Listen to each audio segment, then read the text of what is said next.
What's going on YouTube? It's your host, Bruce GNT. And I gotta be honest, I have not been showing the proper love to Georgia and Atlanta. And I apologize for that. I've been giving all the love to New York with reporting on the news and everything like that. And that's not to say I haven't been paying attention. I have been paying attention. I just haven't been reporting on it. And I apologize for that. That will change. We're not even gonna waste any time. We're gonna listen to this, State of the City address by, the mayor, Andre Dickens. And we're just gonna talk about it all throughout. I'm gonna try not to be too long-winded, but it's me. I'm gonna be long-winded. Mayor Andre Dickens delivered some passionate words during his annual State of the City address. We are a shining beacon of hope in this nation. Mayor Andre Dickens gave a fiery speech in front of a huge crowd. Atlanta News' first Bridget Spencer was there as he talked about what's ahead for the city. Mayor Andre Dickens. It was a packed house for the Atlanta mayor's State of the City address. Hello, Atlanta. Mayor Andre Dickens, who's also up for re-election, touted a reduction in crime. Notably, homicides are down by 26% since 2022, and 911 response times are improving. In just the past year, E911 has cut their response time in half, everybody. During his term, there was also pressure put on the mayor. Stop Cop City! Not everyone agreed with the construction of the Public Safety Training Center, dubbed by opponents Cop City. We must stand up and resist this project. No one wants it. The violence that we see at the hands of the state is just going to get more. We need to stand up and speak out now. When they tried to stop Cop City, we fought back and built the Atlanta Public Safety Training Center. Mayor Dick. So my feelings on this, right? Look, I know what they're worried about. They're worried that it's going to be a whole bunch of cops, is they're going to be over-policing, they're going to be treating people poorly, they're going to be just randomly shooting people, all things that are just not going to happen because that doesn't just happen. I understand what goes on. I understand that, cops for the past several years, or in a lot of cases for people of color, they have a really bad rap. And I don't blame people for feeling a way towards them. I grew up in Brooklyn. I understand that. The whole stop and frisk thing was not a fun time. It wasn't like that for everyone, but at the end of the day, people had their feelings about it.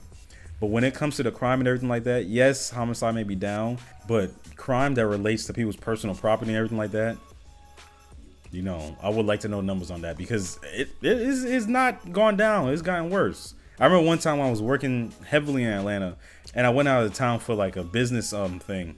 This was some years ago. I had my personal vehicle parked within a parking lot. I had to have someone put a barricade around it to make sure no one stole my catalytic converter, because that was rampant, and it's still happening now.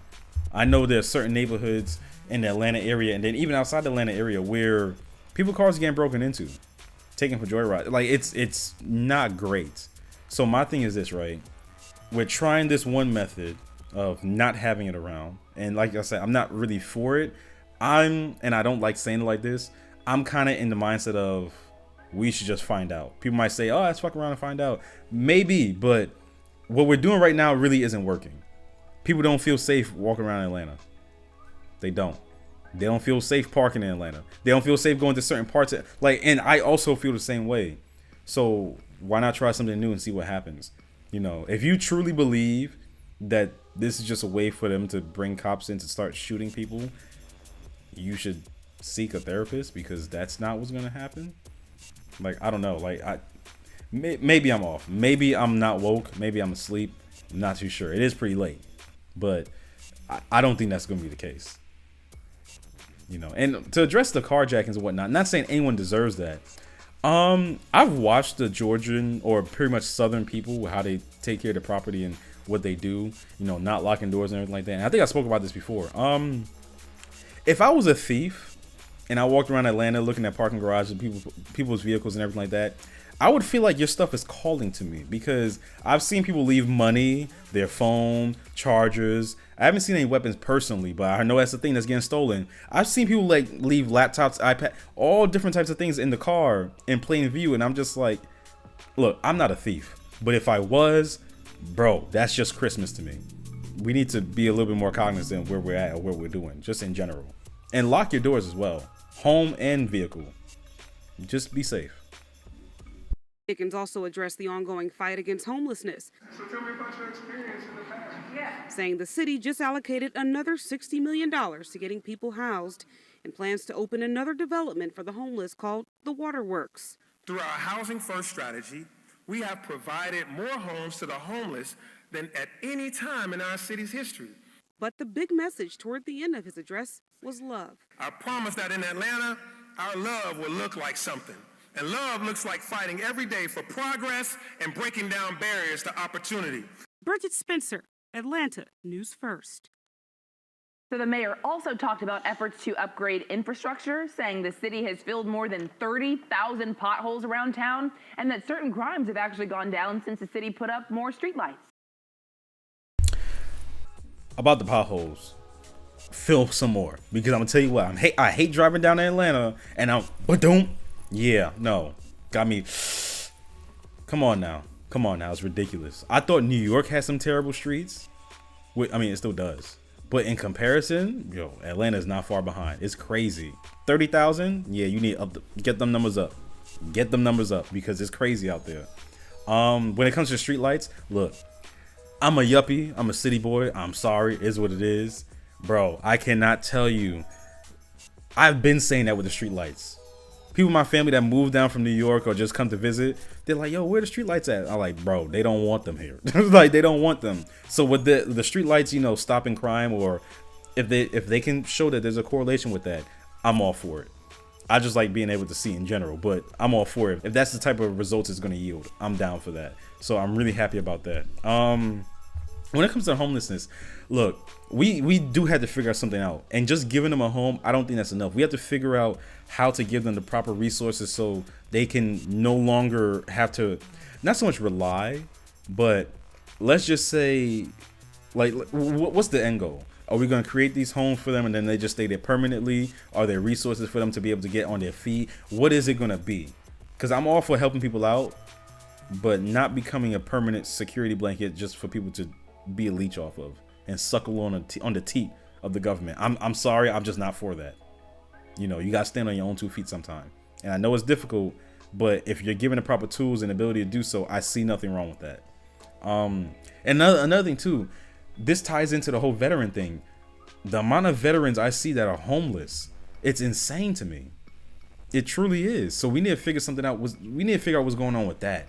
We need to figure out a way to not just house these people, but give them the ability to fend for themselves and do what they need to do.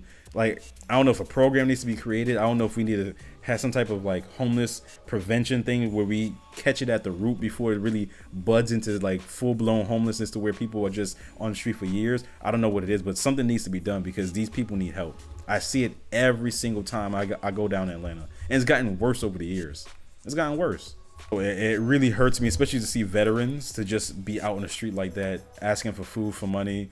And then it's worse yet when I see families too, because there have been times I've seen full-on families, mother, father, and then like just children, and the whole thing is just a sad affair. So I'm glad that some things are on the, like, some good things are happening.